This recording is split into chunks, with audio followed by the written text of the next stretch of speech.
అందరికీ నమస్కారములు. Today is another good day that we are going to start a new series of lectures from Dr. CSR Prabhu garu. We are going to have first Upanishads for 3 classes, then going for Darshanas of another 3 classes, and the Gitanjali another 3 classes, then 1 class on Vimana Shastra. During the next 2 weeks, we are going to have these classes. We will start this session with paying respects to our country by reciting Vande Mataram and then Prarthana. Let us request Challa Chittibabu garu to recite Vande Mataram, please. Vande Mataram, Vande Mataram, Sujalam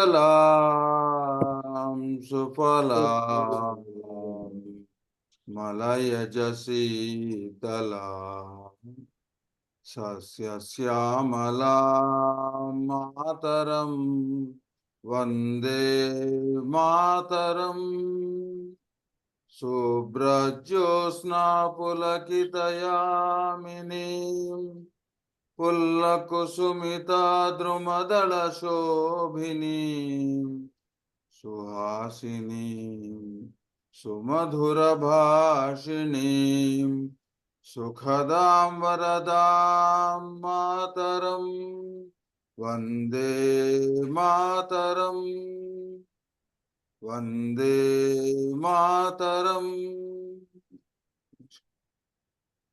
Vande Mataram. ధన్యవాదములండి చల్లా చిట్టిబాబు గారు. Now let us request Venkat Narayan garu to chant Prarthana, please. Meditation for a minute.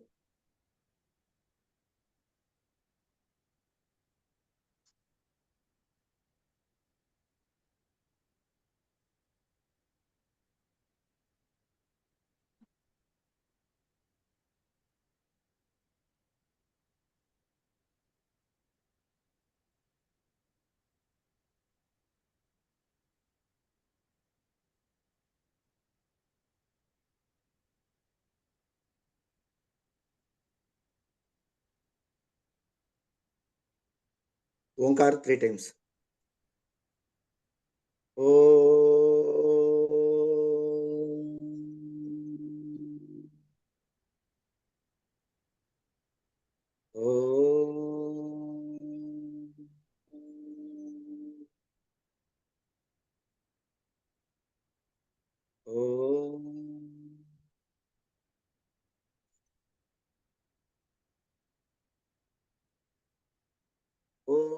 गणानां त्वा गणपतिगुं हवामहे कविं कवीनामुपमश्रवस्तमं ज्येष्ठराजं ब्रह्मणां ब्रह्मणस्पत आनः शृण्वन्नोतिभिः ॐ श्री महागणाधिपतये नमः। ॐ प्रणो देवी सरस्वती वाजेभिर्वाजिनीवती हीनामवित्र्यवतु। ॐ श्री महासरस्वत्यै नमः। गुरुरेव गतिर्गुरुमेव भजे गुरुणैव सहास्मि नमो गुरवे। न गुरोः परमं शिशुरस्मि गुरोः मतिरस्ति गुरौ मां पाहि गुरो। ज्ञानानन्दमयं देवं निर्मलस्फटिकाकृतिम् आधारं सर्वविद्यानां हयग्रीवमुपास्महे। श्रुतिस्मृतिपुराणानामालयं करुणालयं नमामि भगवत्पादशङ्करं लोकशङ्करं। शङ्करं शङ्कराचार्यं केशवं बादरायणं सूत्रभाष्यकृतौ वन्दे भगवन्तौ पुनः पुनः। ईश्वरो गुरुरात्मेति मूर्तिभेदविभागिने व्योमवद्व्याप्तदेहाय दक्षिणामूर्तये नमः। असतो मा सद्गमय तमसो मा ज्योतिर्गमय मृत्योर्मा अमृतं ओम शांति शांति शांति। मातृदेवो भव पितृदेवो भव आचार्य देवो भव अतिथि देवो भव। ओम सहना भवतु सहनौ भुनक्तु सह वीर्यं करवावहै तेजस्विनावधीतमस्तु मा विद्विषावहै। ओम शांति शांति शांति। हरि ओम। ధన్యవాదములండి వెంకటనారాయణ గారు. Thank you so much. Now I briefly introduce the speaker of today. He doesn't need any introduction, but there are some people who are slightly new, may not have attended previous classes. That's why briefly we will introduce our academic director of this course and the chairman of Vishwa Yoga Vidyapeeth. And we are conducting this course in association with Vishwa Yoga Vidyapeeth. And we have already conducted five basic courses and one advanced course. And this is the 6th basic course. Besides this, we had 2 one-month courses on yoga and one course, basic course, for youth. So it is all the initiative of Dr. Chivukula Sri Rama Prabhu Garu in association with Akal Hemakanta Prabhakar Rao Garu, both together had the dream of conducting these courses on Sanatana Dharma, a unique course in the world. I must say that there is no course on Sanatana Dharma as such, which covers various aspects of the Sanatana Dharma. This is a unique course that we have started, and it is a dream of Dr. Chivukula Sri Rama Prabhu Garu to have such a course running. And we are going to have some more courses on IKS, Indian Knowledge Systems, and we are working on that, and he is leading that initiative. And he has held prestigious positions with the Government of India and various institutions. He retired as Director General of National Informatics Center, NIC, Ministry of Electronics and Information Technology, Government of India, New Delhi, and has worked in various capacities at TCS, CMC, TES, and Telco, now Tata Motors. He was also an international resource faculty for the programs of Asian Productivity Organization, APO, and represented India on the international panel at Venture 2004, held at APO at Osaka, Japan. He taught and researched at the University of Central Florida, Orlando, and also had a brief stint as consultant at NASA, Cape Canaveral. Dr. Prabhu was unanimously elected and served as the chairman of Computer Society of India, CSI, Hyderabad chapter, and he is presently working as in many capacities at various places. He obtained his master's degree in electrical engineering with specialization in computer science from Indian Institute of Technology, Bombay, after a bachelor degree in electronics and communication engineering from Jawaharlal Nehru Technological University, Hyderabad in 1976. He has guided a large number of students' research projects at master's level and has published several papers. He is the, as you all know, the course academic director of this course and chairman of Vishwa Yoga Vidyapeeth. With this very brief introduction to Dr. Chukala Srirama Prabhu Garu, so I request him to take over and start his webinar, please.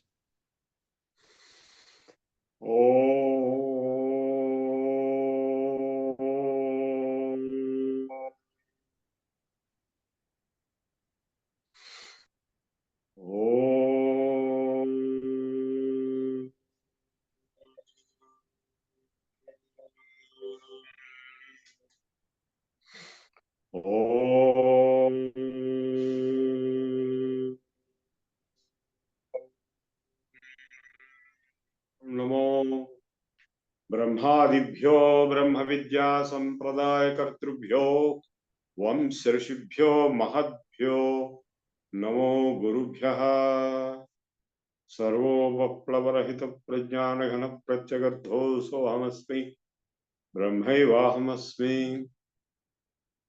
Well, friends, I welcome you all to this series of my lectures on Upanishads, Darshanas, Bhagavad Gita, Viman Shastra, and later on Yoga. What you have learned till now in this course is like an introductory gateway opened for you into the great wisdom of Vedas. The word Vedas means not just the Vedas themselves, but the entire Indian culture. Normally, it means there are many parts in the Indian culture, Vedic civilization, Vedic literature. The Shruti, Smriti, Purana, Itihasa, Dharmashastra, and then 64 arts, and many, a countless number of Shastras. So Shruti comprises of the Veda Samhita proper, that is the Suktas, about which you have heard lectures by Krishna Murari Tripathi ji. Then please don't put any messages, it will be distracting everyone. What I'm going to teach is very deep concentration required. Don't put any messages, concentrate deep. Shruti means that is heard, not written, not recorded, but only heard. So Shruti comprises of the Samhita, which are the Suktas of the Vedas, Rigveda, Yajurveda, Samveda, Atharvaveda, which divided into 4 by Veda Vyasa, and Brahmana Grandhas, Aranyaka Grandhas, and the Upanishads. All the 4 together, please understand what I am saying. All the 4 together are known as Shruti because it is heard. It is not recorded till recently, till British time. Max Muller was the first one who printed a book on the Vedic text. Otherwise, only heard. Even the Upanishads are chanted along with the Veda Shakhas. So that's why every Upanishad is attached to a particular Veda. There is no Upanishad which is not attached to a Veda. So that was also chanted as part of the chanting of that particular Veda. For example, Taittiriya Upanishad is part of the Krishna Yajurveda, Taittiriya Samhita. and Mandukya Upanishad is attached to Atharva Veda. Now, the four classification of the Shruti is also classified as Karma Kanda and Jnana Kanda. So the Shruti, the Samhita, Brahmana, both together, and Aranyaka to some extent, are comprising the Karma Kanda. That is the performance of the yajnas and yagas. There are 11 Havir yagas, starting with Agnihotra, then that is called Uposana, then going to Vaisvadevam and Somayagam and Agnishtomam and Natiratram and so on till Chayanam and Vajapayam and so on. So each one of these yajnas is a very vast prakriya. Chayanam is done for 40 days. Agnishtomam is done for, I think, 11 days. And Somayagam is done for 10 days. So each one of these yajnas are known as Srauta yajnas. Srauta yajna karma kanda. They are meant for the social, environmental benefits, not for the personal benefits. So the environment and the society, how it can be purified, how it can be strengthened, nourished, and elevated. For that purpose, the Srauta Yajnas are there. Srauta Yagas, Havir Yagas, where the Havis is given to the Agnihotra. Then we have the Jnana Kanda. In the Karma Kanda, the Brahmana Granthas are like lab manuals along with the Kalpa Sutras. They tell how to perform what, at what time, in what sequence, at exact procedure for performing various yajnas and yagas. And in the process of conducting the yajna, the Vedic hymns are chanted, Purusha Sukta, for example. So those suktas are chanted in the yajnas. That is the purpose of the suktas. The purpose of the suktas is not just to read and write and all that. It is to chant in the yajnas. So by chanting the correct richas or correct mantras or suktas at the correct time in the yajnas, they can invoke and propitiate the devatas, Agni, Vayu, Varuna. There are 800 devatas. So by propitiating the particular devatas, the particular yajnas performed, Srauta yajnas, in the larger context of the society and the environment as a whole, they gave results. So this is what is explained in the Gita also. Sahayajna praja srishtva purvavasu prajapati anena prasavidvameshavostishta kamaduk devan bhavayataneva te deva bhavayantava parasparam bhavayanta shreyah paramavapsnatha ishtan bhogan hi wo deva dasyante yajna bhavitah tairdattan pradayebhyo yo bhunkte seva eva saha. So the devas will give you Ishtan Bhogan Hivaidasyante Yajna Bhavita, propitiated by the Yajna process. Devas or Devatas, which are nothing but parts of nature, forces of nature, components of nature. They give all the benefits to the human society. And without propitiating them, without giving them their due through the Yajna process, humans, if they consume directly, they are thieves. Steva eva saha. Dattana pradayebhyo yo bhunkte. Steva eva saha. So we are all thieves because we are depleting nature without replenishing it. So the yajna process is a process of environmental replenishment, all the present day floods and previously so many other things we have seen, global warming, etc. All this is an indication of environmental crisis, climate change. All this is happening because the yajnas and yagas are not being performed correctly with commitment as they used to be performed previously. So in the last few decades or 100 years or 150 years, the yajnas yagas performance has fallen down drastically, due to which the environmental crisis has resulted. This is about the Karma Kanda of the Vedas. So the Jnana Kanda is what is addressed in the last part, that is Upanishads. That is why it is called as Vedanta. The end of the Veda, the 4 parts, the last is Upanishads. So the Jnana is the main objective of Jnana Kanda. The Upanishads is also Shruti. It is part of the Shruti, the 4th part, the last part, hence known as Vedanta. So what is Vedanta? It is nothing but the Jnana given in the Upanishads.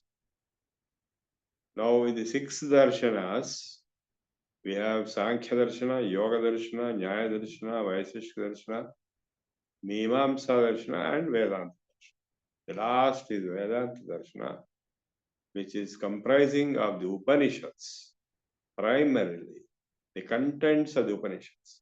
Today being the birthday of Sarvepalli Radhakrishna Garu, who is our Telugu pride, who was the greatest official philosopher and president of India. He wrote extensively Indian philosophy in English, and he wrote a big book called the Principal Upanishads. You can read it. It is available everywhere in all bookshops. So today we remember Sarvepalli Radhakrishna for his contributions to the world, particularly in terms of the Vedantic philosophy of the Upanishads. So the Upanishads are actually vast literature. They are the most sublime, esoteric and deeply philosophical, intuitive, mystical and occult level revelations of the ultimate truth, philosophical nature of the ultimate reality. And there are 108 which I am having here in this book. This book contains 108 Upanishads.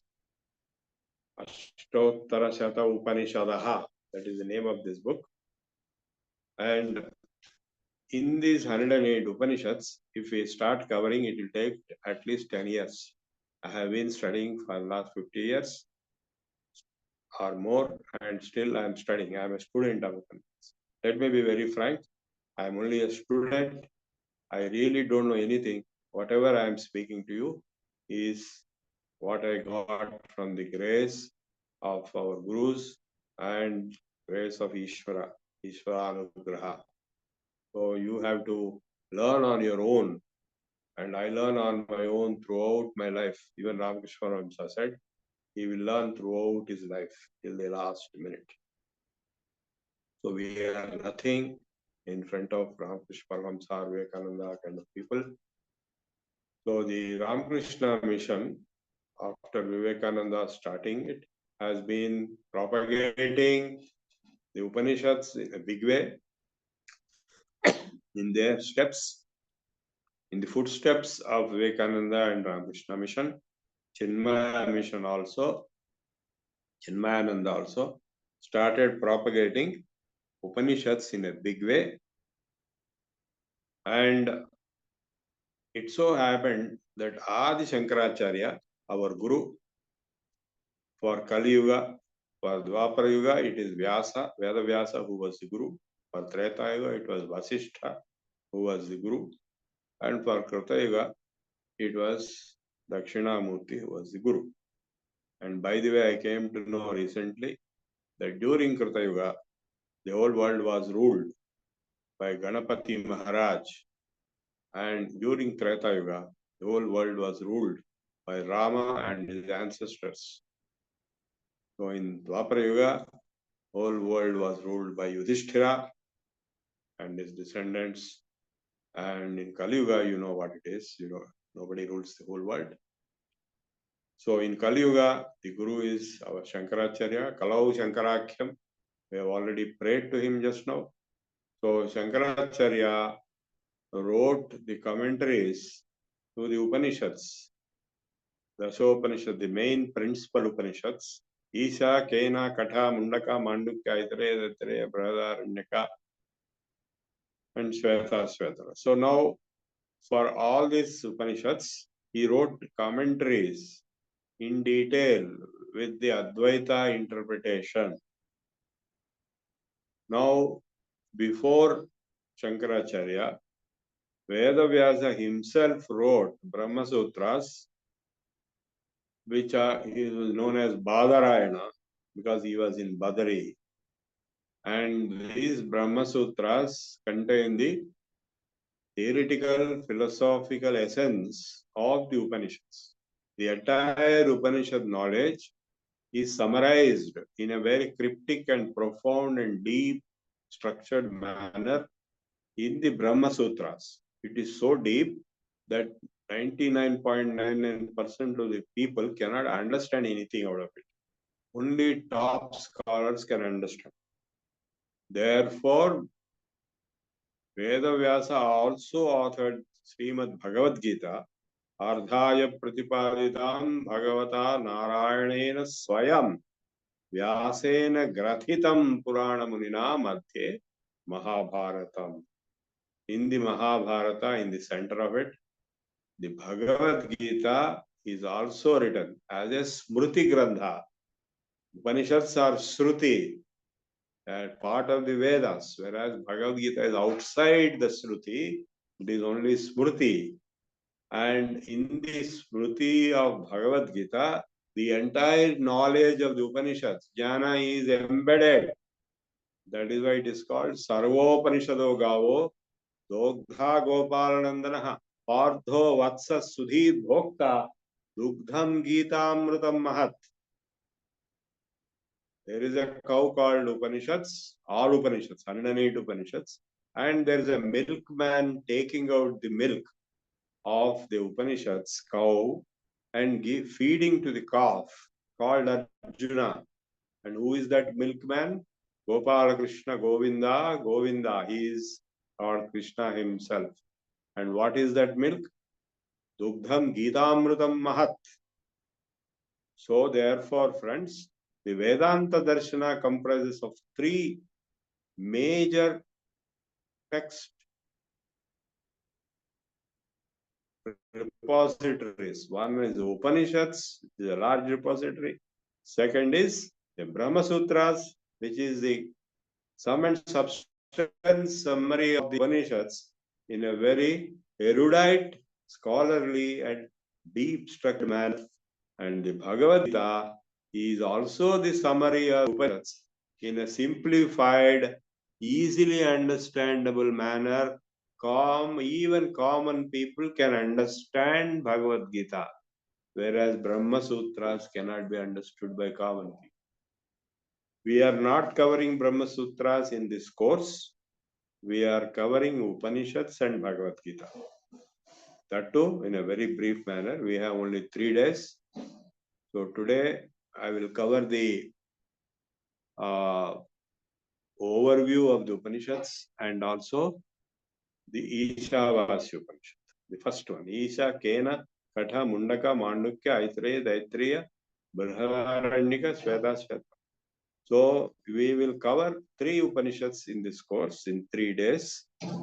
Today, in addition to the overview which I am now giving, I am also going to cover the Ishavasya Upanishad, and tomorrow we will cover Mandukya Upanishad, and thereafter, when I am in the 3rd course on Monday, we will cover the Taittiriya Upanishad. These are the simple Upanishads. There are many more complex Upanishads, which are large, like Brihadaranyaka is the largest of all Upanishads. And the more complex Upanishads like Chandogya, hello,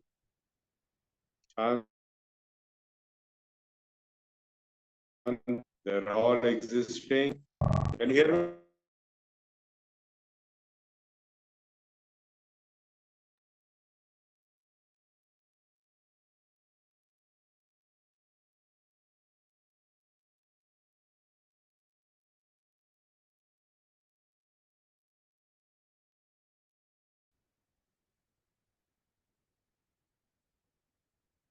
So the Ishavasya Upanishad is the very first Upanishads out of these 108.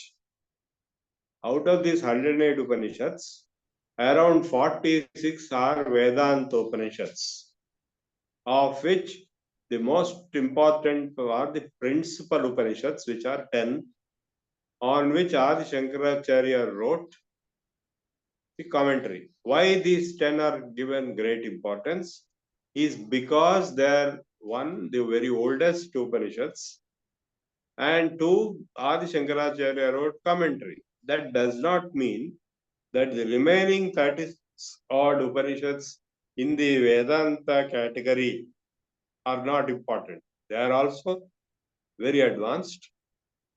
They are also proclaiming jnana in a big way. So around 46 are Vedanta Jnana Upanishads. They are declaring the greatest truths of the universe, of supreme reality, of Brahman and Jnana and Moksha. This is all the 46. Another 20 Upanishads are called Yoga Upanishads because they are dealing with the yoga system, how to practice the Shadanga or Ashtanga Yoga, how to reach Samadhi, how to get up Jnana through Samadhi. Please understand, we are taking the theoretical knowledge given in the Upanishads as the base for our acquisition of knowledge, and they are taken as the base for Bhagavad Gita creation. They are taken as the base for Brahma Sutra creation. But that knowledge which came from the Upanishads, how did it come? It came out of the insights and revelations of the experiences of the rishis of the Vedas. In fact, the Upanishads are derived from the Veda Samhita itself in the most subtlest level of philosophical thought. As I told you, the Vedas contain the Karma Kanda, how to perform yajnas, yagas, and what to chant when. That chanting of the mantras and suktas and richas is given there, but there is no discussion on the meaning. So the meaning of those mantras of the Veda, of the suktas, is derived into the Upanishads only for the purpose of jnana, not for karma kanda. Upanishads do not deal with karma kanda. Karma kanda is already over.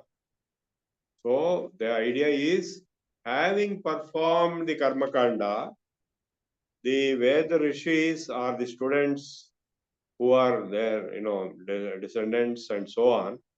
They will come to jnana kanda also at the end of the day, Vedanta, Anta of the Veda. So not just at the time of retirement after 70 like me, but even at the brahmacharya level. That's why the word brahmachari means who lives and moves around in Brahman. So he also will acquire the jnana from the Shruti in the form of the Upanishads. Is all very clear what I told you? You can ask me any doubts at the end of this session. So the Upanishads contain declarations based on certain questions. Please understand, these are not fanatic texts like the texts of some other religions, where you are asked to believe blindly. If you don't believe, you will be killed, or you will be put in jail, or you will be excommunicated. It's not like that. In our culture, everything is scientific. There will be a question. What is this? Why is this? What, why, and which, and how? These questions are asked and the answers are given. Answers need not be 100% perfect, and they are not claimed to be 100% perfect. It is an inquiry process. It is an interrogative, interactive session between the student and the teacher. Like, for example, there is a Upanishad called Kena Upanishad. It asks a question, starts with Kena, by what? So this is the spirit. There is an Upanishad called Prashna Upanishad. It starts with questions only. Of course, Ishavasya Upanishad is not starting with questions. It is giving declarations of the nature of the spiritual reality of the universe. What is the ultimate truth? As you know, we have discussed in the beginning of your class of the Vedas. One of the definitions of the Veda is what is Veda, what is Shruti, that which will give you the Shruti Pramana, referential knowledge, standard provable referential knowledge, which is not possible to be acquired through Pratyaksha Pramana and Anumana Pramana. Pratyaksha means you observe directly with your eyes and with your ears and so on. And Anumana is a derivative knowledge of the observations. It is like scientific knowledge. All scientific knowledge is derivative knowledge. Anumana Pramana. Inferential declarations, inferential statements. Science is an inferential system based on the physically observable phenomenon, measurable phenomenon. Unless you observe and measure, you cannot analyze it and deduct, infer something out of it. So Pratyaksha and Anumana go together, and that is what is our practical life and scientific life. Scientific activity as a whole. But there are subjects which cannot be addressed by both the observation, Pratyaksha, and by inference or Anumana Pramana. And for such topics, the Shabda Pramana or Shruti Pramana or Agama, the word Agama also means Veda. Shruti also means Veda. So Vedasya Vedata comes from its capability to give answers to questions, to topics and phenomena which are beyond observation or Pratyaksha and beyond inference or Anumana Pramana. That is why it is called Shabda Pramana. It has to be taken as standard referential declaration of knowledge, which cannot be observed. Like, for example, what happens after death, whether the soul exists or not, who am I, who is God, whether God exists or not. These kind of questions cannot be answered because the answer does not lie in physical observations, nor in the analysis of the data acquired through physical observations, resulting in an inference. Like nobody saw an electron. Electron is only an inference, a mathematical inference of certain physical observations in the laboratory. So both ways, the self or Atman cannot be approached or grasped.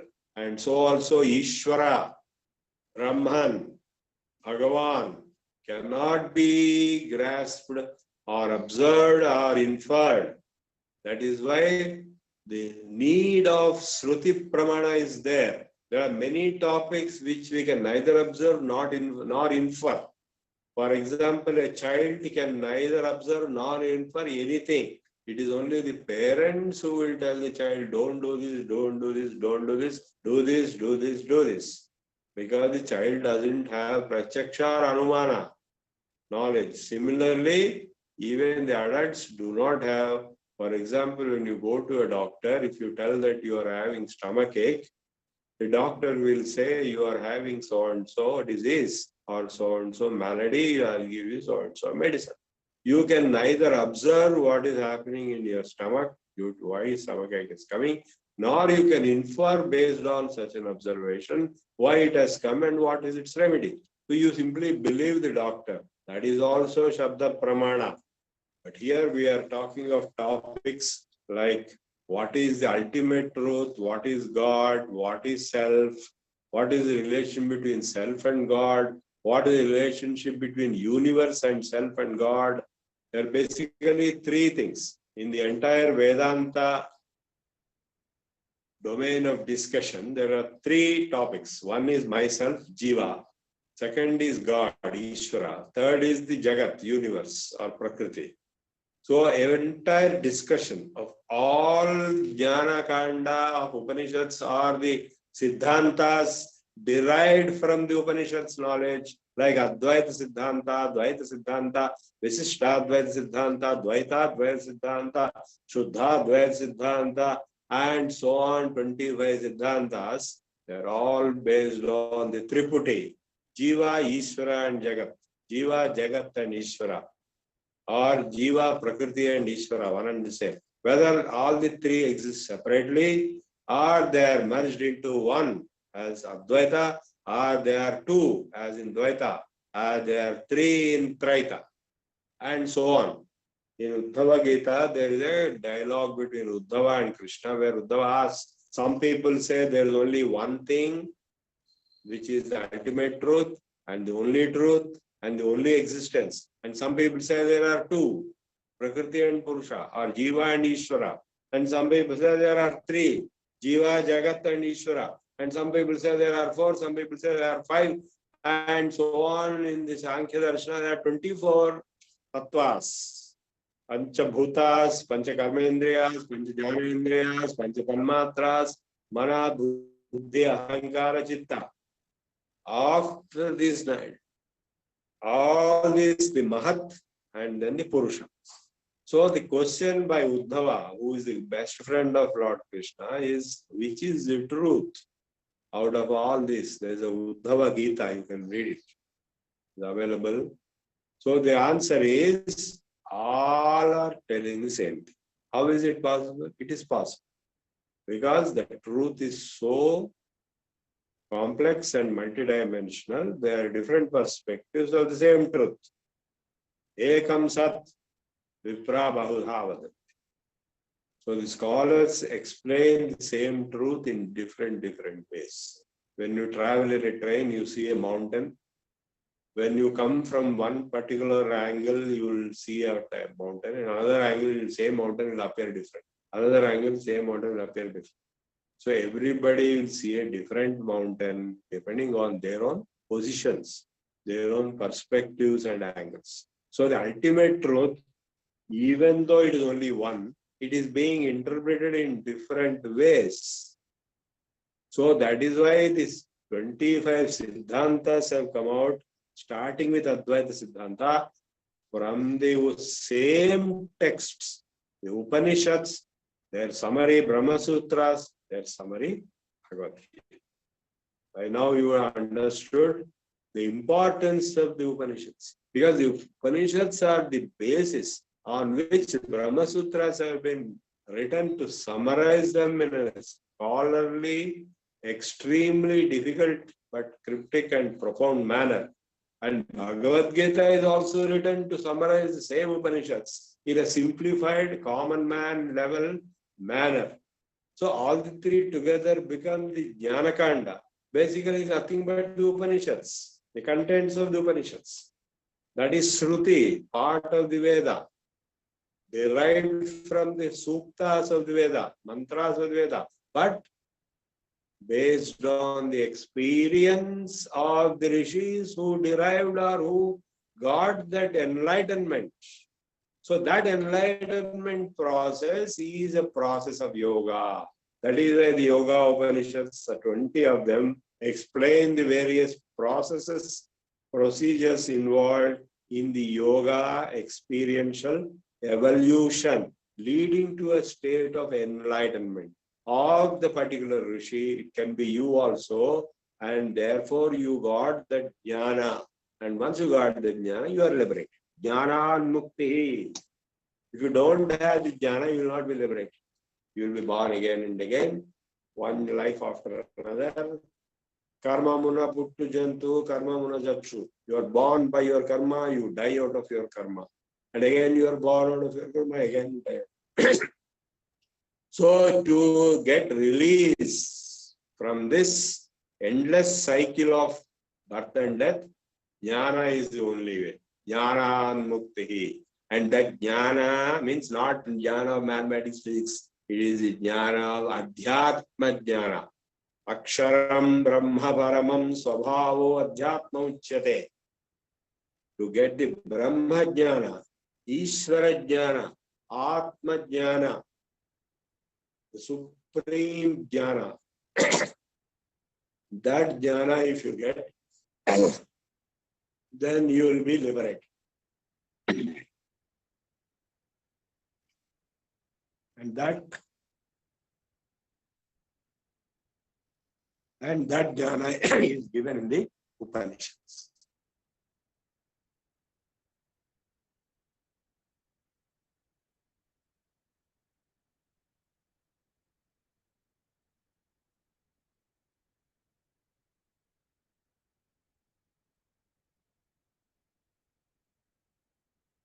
So the supreme jnana given in the Upanishads starts with the Ishavasya Upanishad, and we will try to cover it now in whatever little time we have.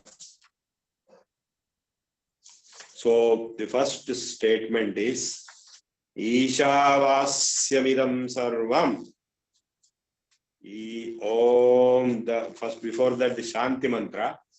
Om Purnamada Purnamidam Purnat Purnamudachyate Purnasya Purnamadaya Purnameva Vasishyate. Adam means Adi.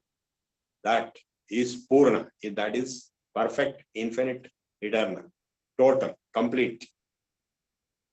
Idam Purnam. This, there are two things, that and this.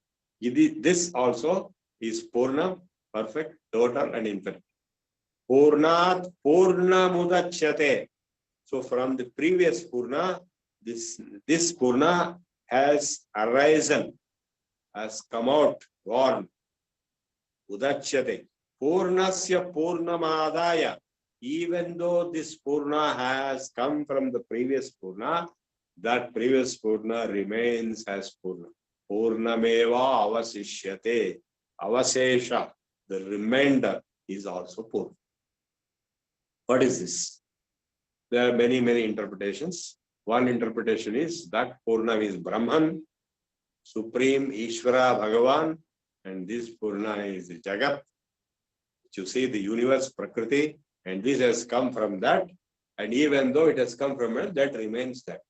So one way of interpretation is the Jagat or Prakriti is just a manifestation of Brahman or Shiva or Purusha. Purusha, Shiva, Brahman, Narayana, all are one and the same. Avyaya Purusha Sakshi Kshetrajno Akshare Vacha. Whereas Prakriti, Daivi Hyesha Gunamayi Mama Maya Duratyaya Mameva Ye Prapadyante Maya Metam Tarate. This Purna, the Jagat universe Prakriti which you see, is just a manifestation, the apparent manifestation, the manifest reality of the unmanifest. Shiva is Shakti. Shakti is manifest, Shiva is unmanifest. Maya is manifest, Brahman is unmanifest. So the same thing is appearing, Shiva Shaktya Yukto, you know this, Saundarya Lahari, Ardhanarishvara, without the manifestation, Shiva or Brahman or Ishvara or Bhagavan or Vishnu or Narayana is not possible to be known or recognized. So the manifestation is Prakriti. Purnamada, Purnamidam, Purnat, Purnamudachyate, Purnasya Purnamadaya, Purnameva Avasishyate. This is the Shanti mantra of the Ishavasya Upanishad of the Vajasaneya Samhita of the Yajurveda. Yajurveda has got two parts, Krishna Yajurveda and Shukla Yajurveda. Black and white, like saying A and B. So Vajasaneya Shukla Yajurveda is the basis of this Ishavasya Upanishad, which is part of that Yajurveda. Most of us in Andhra are belonging to Yajurveda, but it is Krishna Yajurveda. But those who are in Maharashtra or in maybe some other states, they belong to Shukla Yajurveda. But it is all Yajurveda finally. So Ishavasyam idagam sarvam yat kinchit jagatyam jagatyam, in this jagat, whatever is appearing, whatever little bit also, kinchit, is just Ishavasyam. It is spread by Ishvara. It is manifested by, it is pervaded, present by Ishvara. Ishvara himself is appearing as this jagat, the manifest reality. That is Purnamada Purnamidam. Purnat Purnamudachyate Purnasya Purnamadaya Purnameva Vasishyate. Therefore, my friend, Tena Tyaktina Punjita Ma Grudakasya Kadhanam. Don't grab others' money, others' things, because it is not yours anyway. Neither it is his, it is all Ishvara's. Kurvan eveha karmani jijive shatsama evam tvai nanyadhestinana karma lipyate pare. So therefore, if nothing is mine, what is yours? Once I was sitting in Kumbh Mela, so sadhus are talking to one person. There are a group of people sitting there.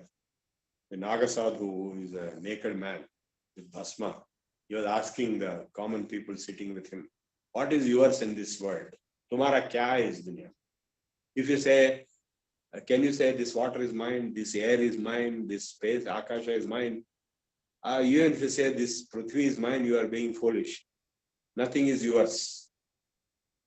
It is, you may have a right to enjoy it or use it for a certain period of time, nothing beyond that. Even this body itself is not yours. If you think your body is yours, you are mistaken. If you want to commit, if you try to commit suicide, police will arrest you as a crime, because attempting to commit suicide is a crime. The body does not belong to you. You have no right to kill it. So nothing is yours in this world. Tumhara kya hai is dunya? Nothing. Kuch nahi hai. So that's what he is telling. Because everything belongs to Ishvara. Ishvara himself is manifest in these forms. Ishavasyam idagam sarvam yat kinchit jagatyam jagat.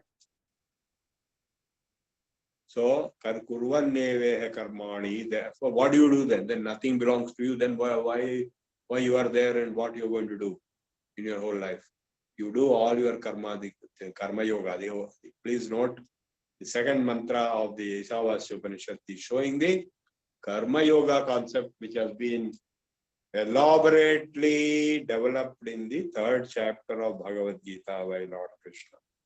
So everybody normally thinks that Lord Krishna himself originated the karma yoga, but here we can see karma yoga exists in the Ishavasya Upanishad.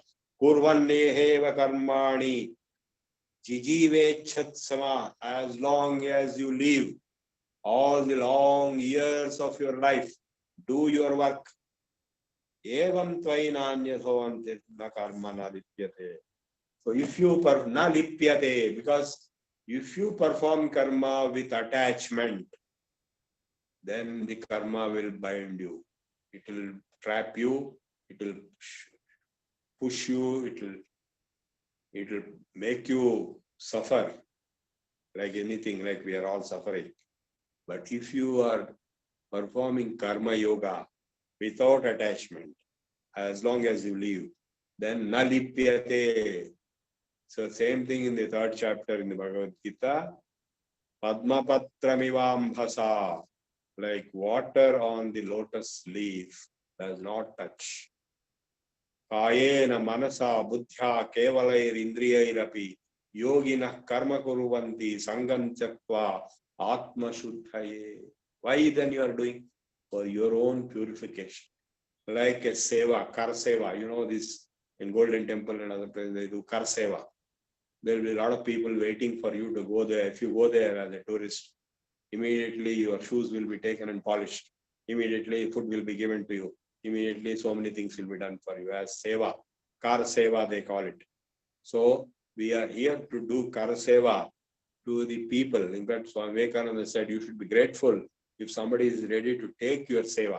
So I am very grateful to all of you are ready to listen to me, which I consider as a seva to you. It is not kara seva, but it is a jnana yajna. So it is a jnana seva, you can say. They're trying to share the knowledge. This is called jnana yajna in the 4th chapter. Apart from dravya yajnas, tapo yajna, yoga yajna, jnana yajna is also. So I am grateful to all of you to have agreed to listen to me on this subject of jnana yajna, where we are sharing jnana, and that kind of karma yoga without attachment will not smear, will not contaminate you. Na karma na lipyate. Asurya namate lokan dhena tamasavrta tanste pratyamichanti yete acha atma hanojana. Very profound statement. You just open the TV and see what is happening. Exactly that is being told. Asurya namate loka. Darkness is spread everywhere. People are killing each other in hundreds and thousands. Natural calamities are happening. Vijayawada city is in, deep water, flood water. 2 floors of buildings have been affected with floods. Why all this is happening? War in Ukraine, war in Gaza Strip. You open the TV on what is happening in Parliament, there will be continuous conflict. You go and see what is happening in Kolkata, in Bangladesh. Terrible things are happening. Atmahano jana. They are destroying themselves. People are killing themselves. Why he made this statement? In Ishavasya Upanishad, thousands and thousands of years ago, this was written. It is exactly describing what is happening today. When you don't have the supreme knowledge of Ishvara, then you will have only the darkness. That's why we say tamasoma jyotirgamaya, asatoma sadgamaya, tamasoma jyotirgamaya. If you get that jyoti of knowledge, mruchorma amrutangam, you become immortal. Hey amrutasya putra, in one of the Upanishads, is addressing us. Oh, the children of immortality. So how do you become immortal? That also is coming. Avidyaya mrutyum titva vidyaya amrutamasnute. So, kurvanneva karmani. You shall perform, because you cannot sit without doing anything. Nahi kaschit kshanamapi jatu tishtati akarma krut karyate hyavashak karma sarva prakriti jay gunai. You cannot sit even for 1 second without doing any work, anything. You will be forced to do everything by the forces of nature. So you do things, you have to do things, you have to do things perfectly.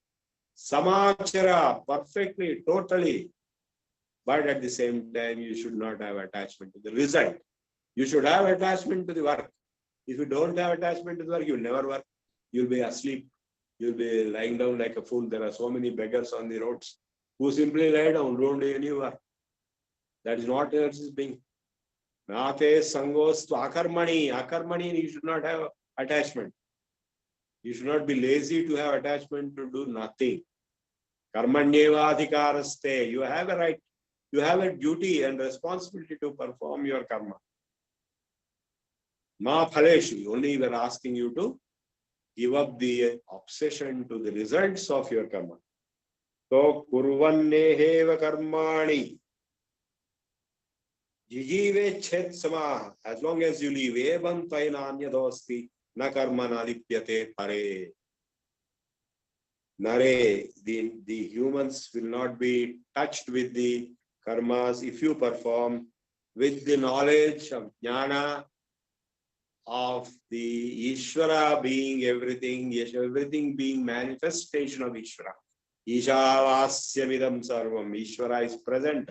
Avasa is living there. Where is God? You know, Prahlada was asked, Hindu Garadandurade and Sandeham Vardu Chakti Sarvopagatuntu, and then the Vedaka Zushanandandegara.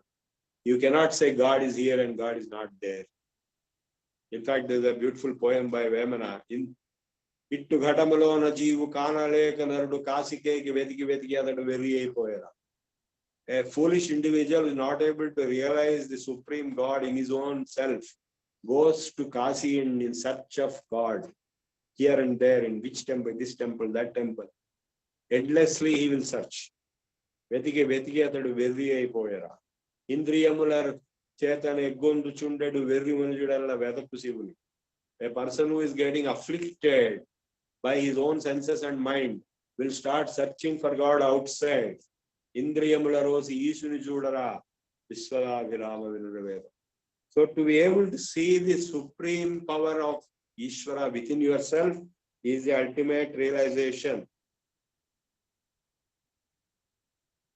Anejadekam manaso janiyo naivan deva apnuvan purvarshat tadhavatonya cheditishtat tasminnab atarishvadhati tadejati tannejati taddure tadvantike tadantarascha bahischa tadupasyasya bahyatah sarvatah bahyatah.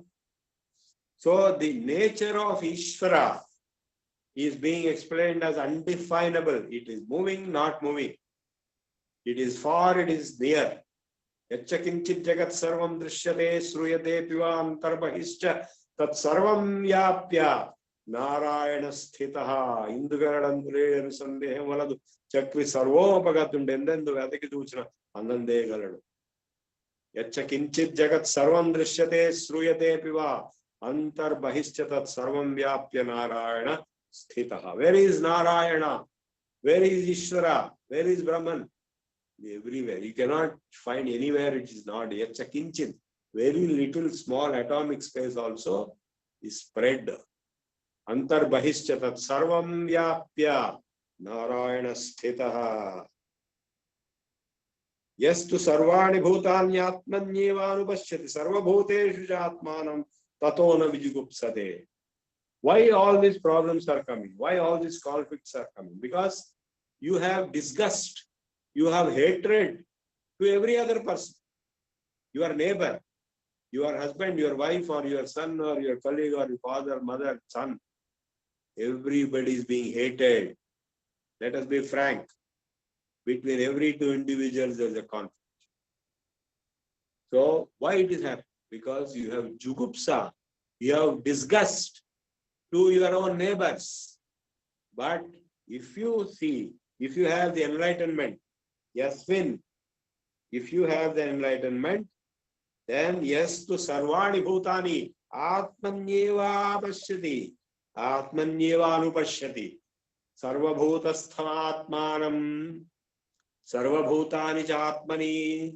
Because who is the Ishvara? Ishvara is Atma. Aham Atma Gudakesha sarva bhuta vyavasthitaha aham adisya madhyancha bhutanam antayevacha Ishvara sarva bhutanam Rudeshe Parthatishtati Ramayan Sarvabhutani Yantrarudhani Mayaya Ishavasyam Idagam Sarvam Yat Kinchit Jagatyam Jagat.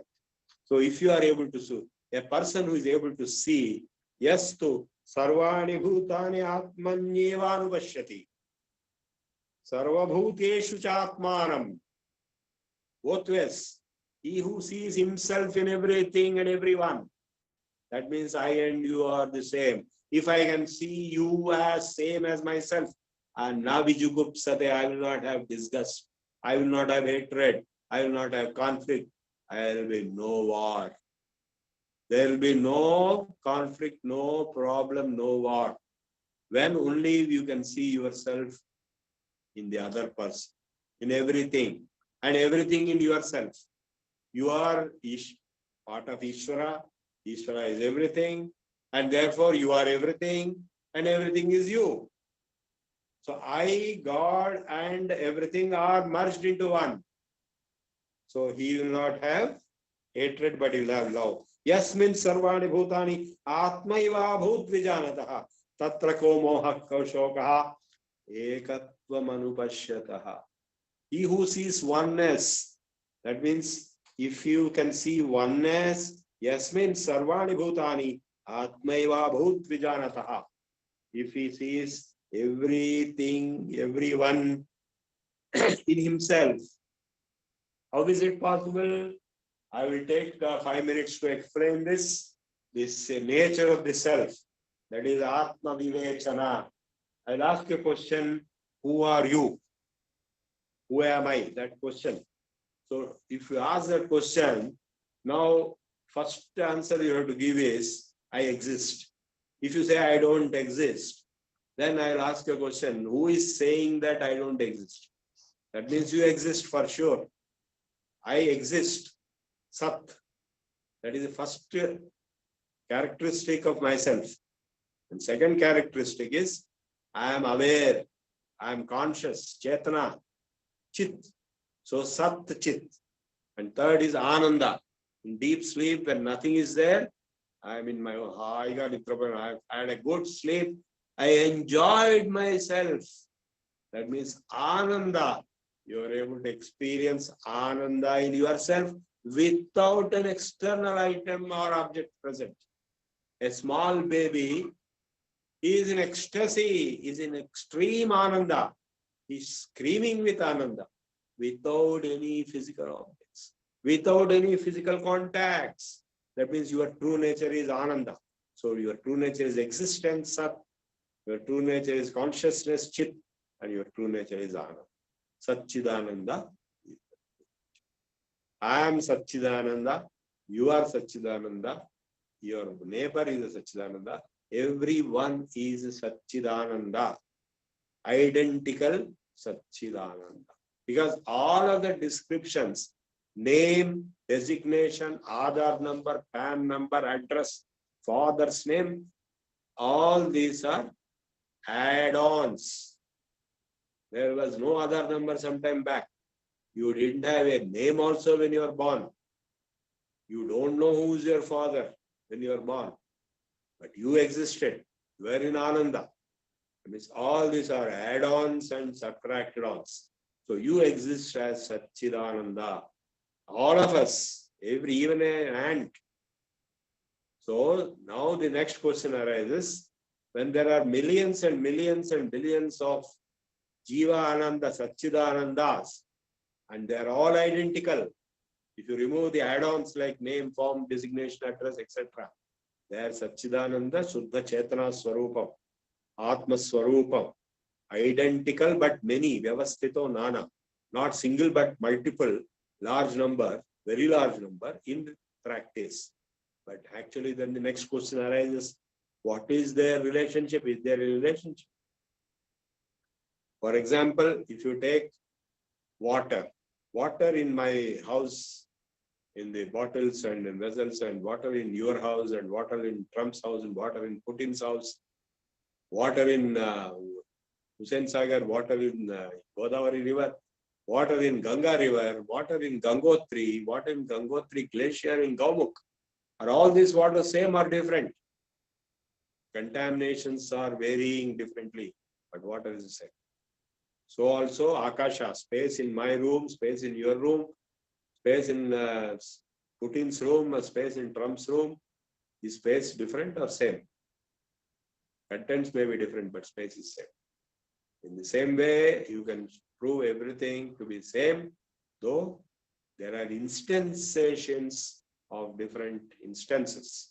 So the self is having multiple instances, but the self has to be the same.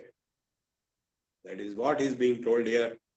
Oneself, if you can see oneself, ekatvam anupashyataha, if you can see oneself, then how can you have anger, disgust, conflict, war, kammohaha kashokaha, misery, delusion, conflict, war, you will have only when you see multiplicity, not oneness. That is Yasmin sarvani bhutani atmaiva bhutvijanataha tatra ko mohaha ko shokaha ekatvam anupashyataha.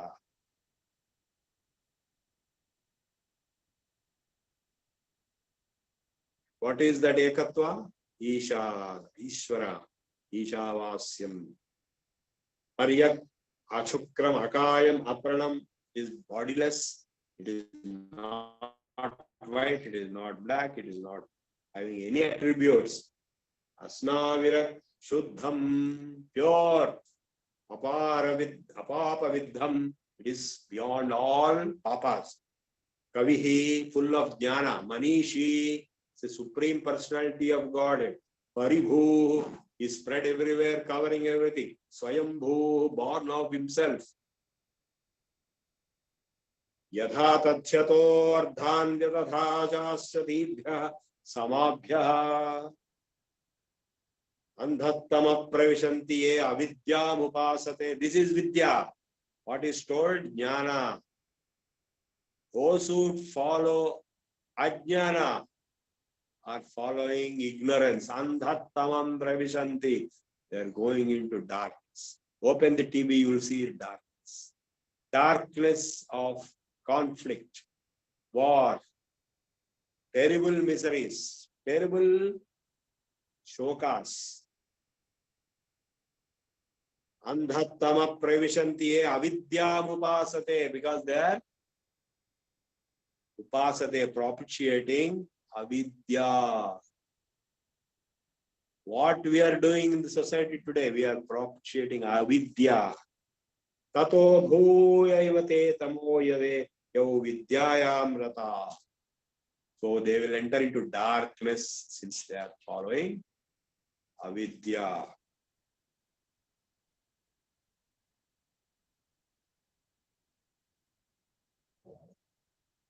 Andhattama pravishanti avidyam upasate tato bhuya ivate tamo yavidyayam rata. Anyadevahur vidyaya anyadahur avidyaya iti susrumadhiranam yenastad vichichakshire vidyam cha yastad vedo ubhayam saha avidyaya mrutyum tirtva vidyaya mrutamasnute. You can follow avidya to a maximum extent. Mrutyum tirtva, you may cross your death, but you will not become immortal. You will die one day. Vidyaya amrutam asnute. If you pursue vidya, you will achieve immortality. Vidyam cha yattad vedo ubhayam saha avidyaya mrutyum tirtva vidyaya amrutam asnute.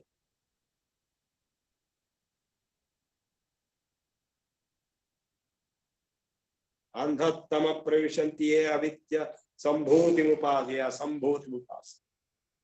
So those who follow asambhuti upasate tato bhuyevate tamoya sambhutyalvrata anyadevahu sambhuta anyadahu asam iti susramadhiranam yenastadach chakshire sambhutincha vinashancha yastad vedo bhayam saha vinashena mrutyum tirtva sambhutya amrutamasnute. So there is a big discussion on these statements. What is sambhuti? What is asambhuti? What is amrutatva? What is mrutatva? So some of the Islamic scholars like Zakir Naik and others, they quote this mantra. So to justify the Islamic tenet that worship the creator and not the creation, which is fine. Creation means money is a creation, or a stone is a creation, or a mountain is a creation. If you worship them, you are going nowhere. You have to worship the creator. All right, that is fine. But the next question that arises is, what is this creation? They don't know the answer. They think creation is not important. You can dump it into the Red Sea. Whereas the creation in our philosophy is also a manifestation of the creator. So when I worship a part of the creation, a devata like Surya or Agni or Vayu or Varuna. I am actually worshipping the creator, Ishvara, the window to Ishvara. This they don't understand.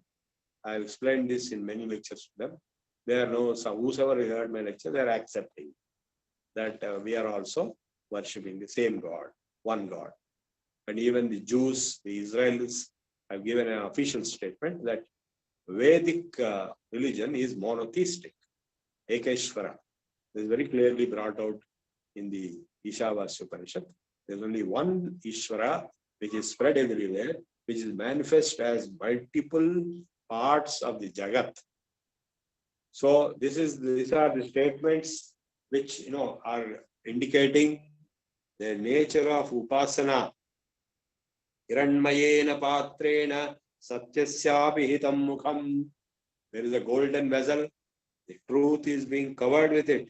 Tattvamam pusha pranmaya satya dharmaya drishnaye. So open it and realize it, ultimate truth, which is made of satya and dharma.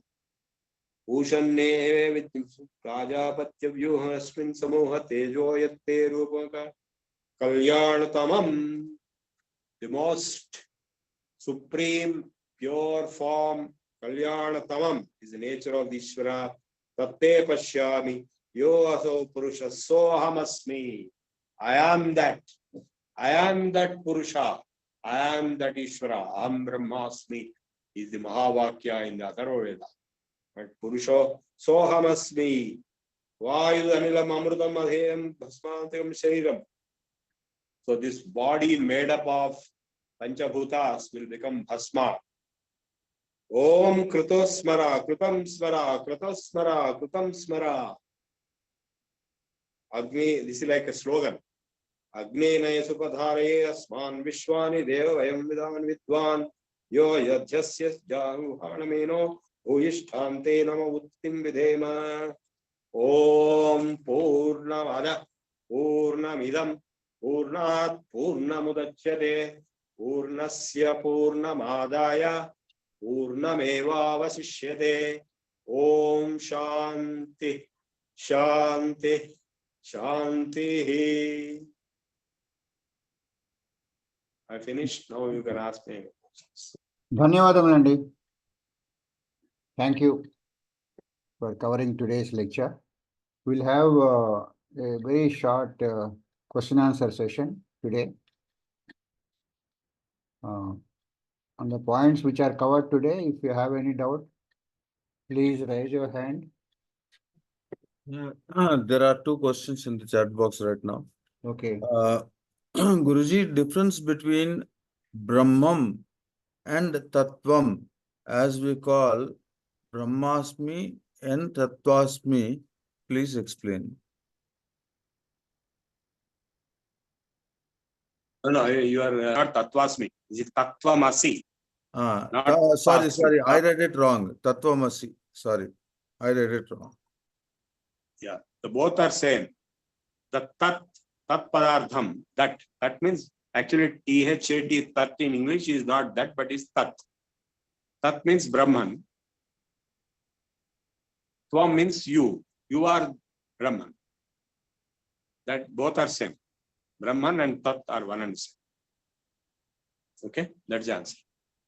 Okay. Next.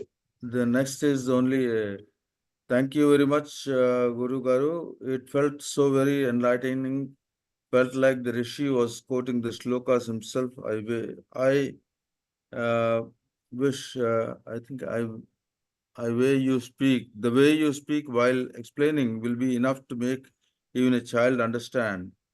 Felt like knowing everything about how I don't know anything. Truly speechless, could not have a better lecture on Teachers' Day. Yeah. Thank you. The other question is, what is the book that you were referring to? Is it available in some PDF format? No, I am referring to Ishavasya Upanishad. It is available in every bookstore, in every Ramakrishna Math, everywhere it is available. Today only Ishavasya Upanishad is covered, but this book is covering all the 108 Upanishads. It is not available out of print, but there are some other books which are covering part Like Ramakrishna Math, if you go, you will get a lot of Upanishad books covering some of them. Yeah. The other thing is, it is absolutely enlightening class, Mahadev, knowledge that can only be absorbed but not questioned. Okay, these are all the things in the chat box. I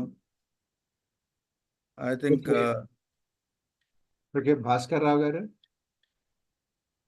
I'll unmute you. చిత్తము మనసు రెండు పర్యాయ పదాల sir, రెండు different sir. మనో మనస్సు. Differentiate sir, మనం ఎట్లా differentiate చేసుకోవాలి? No, manas is same as manaha. Sir. Is that the question? Sir. Yeah, the question is manas. చిత్తము వేరు మనస్సు వేరు అని చాలా చోట్ల చదివాను. చిత్తము మనస్సు ఎట్లా డిఫరెన్షియేట్ చేస్తాం sir?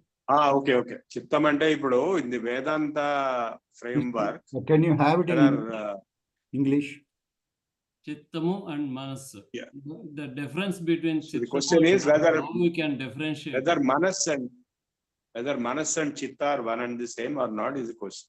Yes, sir.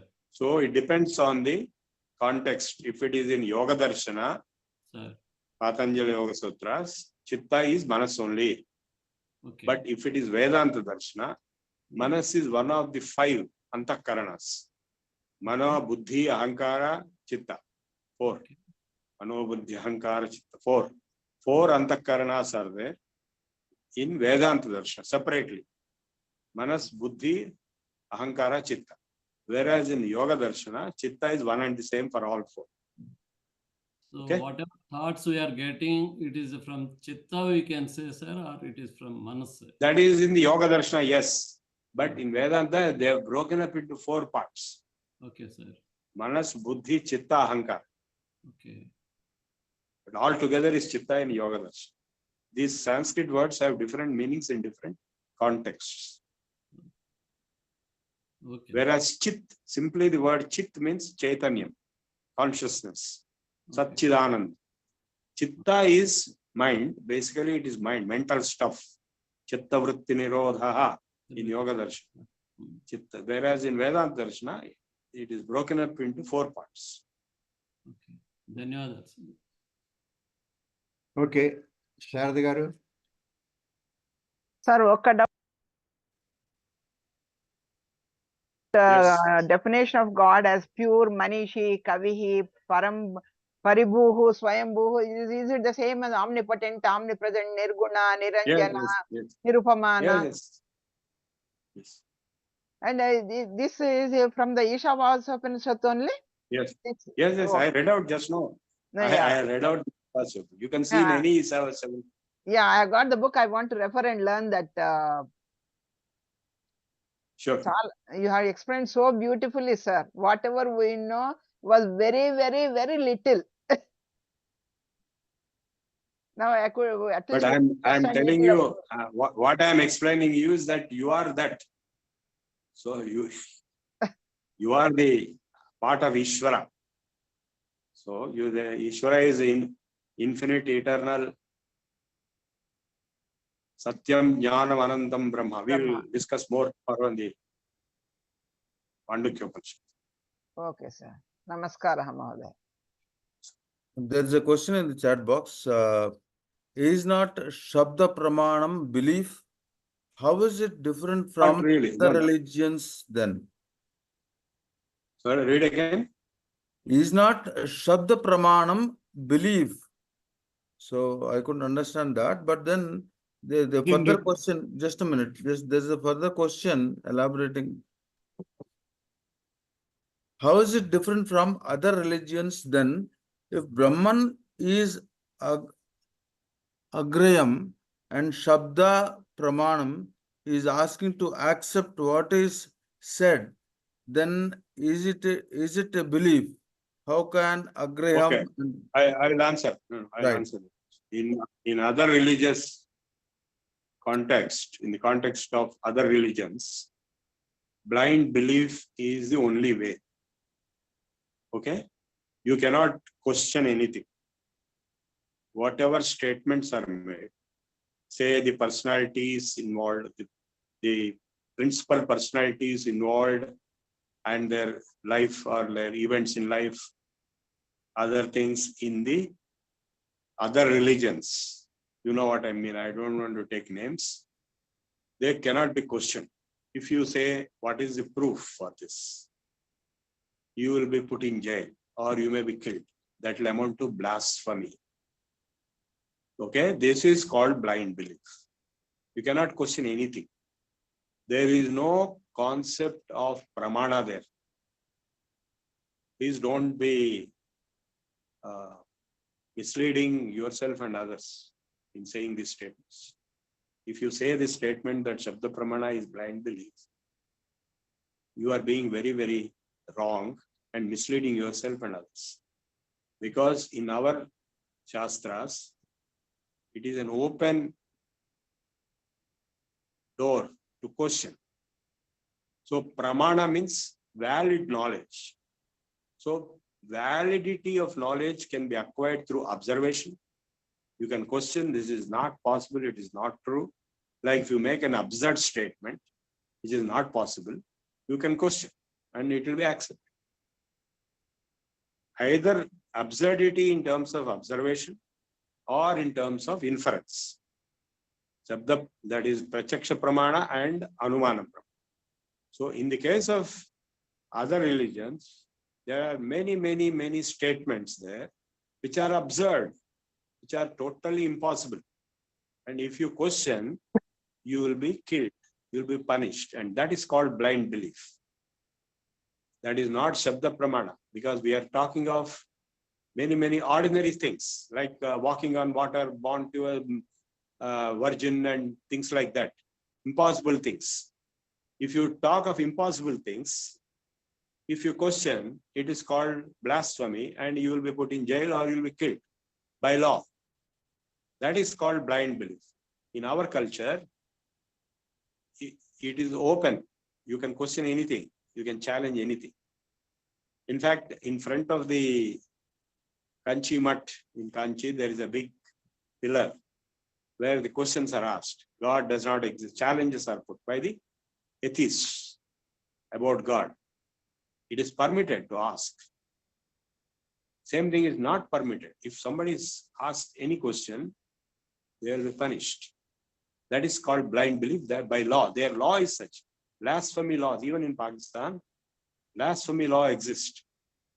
And even Supreme Court judge has been attacked on blasphemy laws. That is blind belief. Whereas we don't have that here. Number one. Number two, Shabda Pramana is not blind belief, because having subjected the issue to a challenge of Prachaksha and Anumana both, and you fail to get any answer, you have no answer, no possibility of an answer after having challenged. Then there is no possibility of you are acquiring that knowledge yourself. Then you have no choice but to rely upon the Shruti. For example, today what we have discussed about God, it is beyond sensory perception. It is beyond inferential processes. But it is valid knowledge, pramana. And it is consistent. And even that, if you question, if you say you don't want to accept, fine. Nobody is going to force you. Nobody is going to punish you.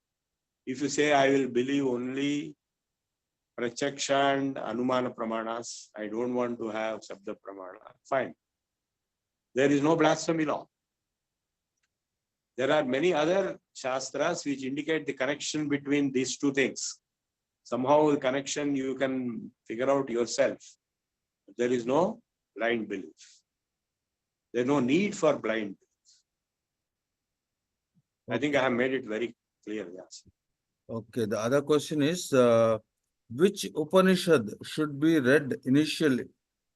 This one, by a beginner? Ishavasya. This Yes, is sir. first one. This is smallest and first. So we have read that to the same. Yeah. Yeah, the questions That's it. are I think over. we'll You can close. go Okay. to Prardhana.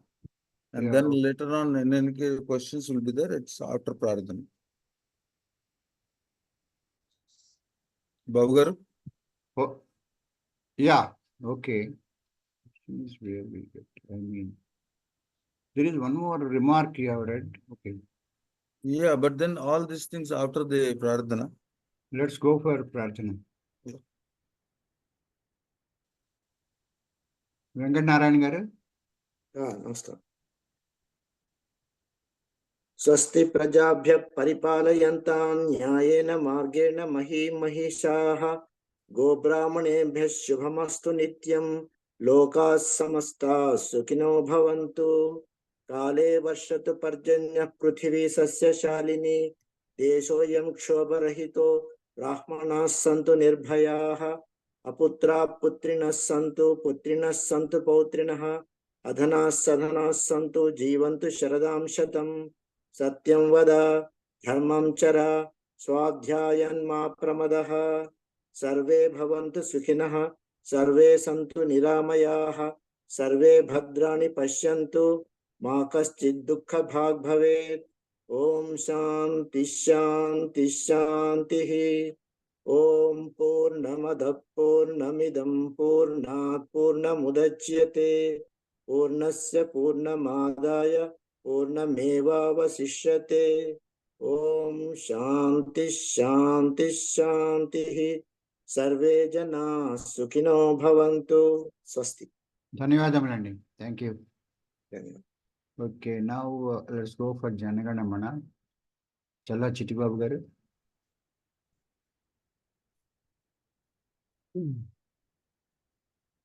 Jana Gana Mana अधिनायक जय हे भारत भाग्य विधाता पंजाब सिंधु गुजरात मराठा द्राविड उत्कल बंगा विंध्य हिमाचल यमुना गंगा उच्छल जलधि तरंगा तव शुभ नामे जागे तव शुभ तव मांगे तव शुभ आशीष मांगे गाहे तब जय गाथा जन गण मंगलदायक जय हे भारत भाग्य विधाता जय हे जय हे जय हे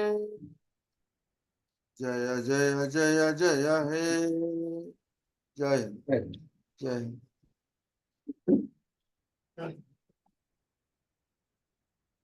ధన్యవాదములండి చల్లా చిట్టిబాబు గారు. धन्यवाद